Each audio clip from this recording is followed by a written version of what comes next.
Yang si Raymond Palad, okay, para sabihin ko sa inyo, para lang alam nyo, para informed lang kayo, wala akong ini-imply na kahit ano. Opo. Number one, yan po ay nasuspinde sa practice of law for 1 year doon sa kaso ni Hayden Ko Yes. at ni Katrina Halili. Kung naalala niyo yung sex scandal na yon. Opo.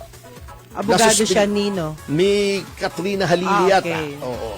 Nasuspindi yan 1 year. Opo. Number 2, yan po ay abogado ni Kerwin Espinosa na noong panahon ni Duterte ay dinimanda at inugnay kay Laila de Lima.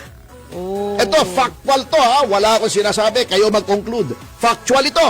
Meron po tayong resibo dyan. Actually, hindi lang ako may resibo. I-google nyo lang sa internet. Oh, Ah, kung sino yan si Raymond Palad. Okay, bakit ko nasabi yung kay Kerwin Espinosa at kay Attorney Raymond Palad? Dahil inamin ni De Lima na noong December 8, 2025, binisita niya si Madriaga kasama si Palad. Oh, tinanong daw niya. Sinabi pa niya, devil's advocate. Ako, hindi ko naman pinalitan yung affidavit. Nag-search lang siya, nag-field lang siya ng searching and probing questions and answers. Ha? Alam niyo yan, si De Lima mahilig sa probing yan eh. Opo. Ha, oo. Kung ano-anong pinoprobe niyan eh, ha? Oo. O bakit di ba yung mga probe niya, yung mga investigasyon niya? Oo, di ba? O, So, di ba? ibig sabihin, attorney, maraming nawaw mali. Hindi, ang ibig sabihin, tinda niyo yung koneksyon, Kerwin Espinosa. Yung ente ko yung driver ni Kerwin Espinosa, sinabi niya, nagkita sa Singapore. Si Laila de Lima at si Kerwin malayo pa yung Espinosa, kwento. nung abogado ni Kerwin Espinosa, si Raymond Palad. Just see the connection. Okay. Oo. Opo. Ito pa, nakakatawa.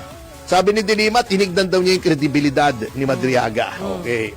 Sabi ni Luis Tro, kaya daw si Madriaga ay naroon sa hearing ay para tingnan yung kredibilidad ni Madriaga. Sinabi niya yun in an interview. Pero nung nandoon na po sila kahapon, nung tinitingnan ni Paulo Duterte, Congressman Paulo Duterte, yung kredibilidad ni Madriaga, sabi nila, hindi mo pwedeng questioning yan. Kita mo, paiba-iba ang sinasabi. Aside from the incredibility.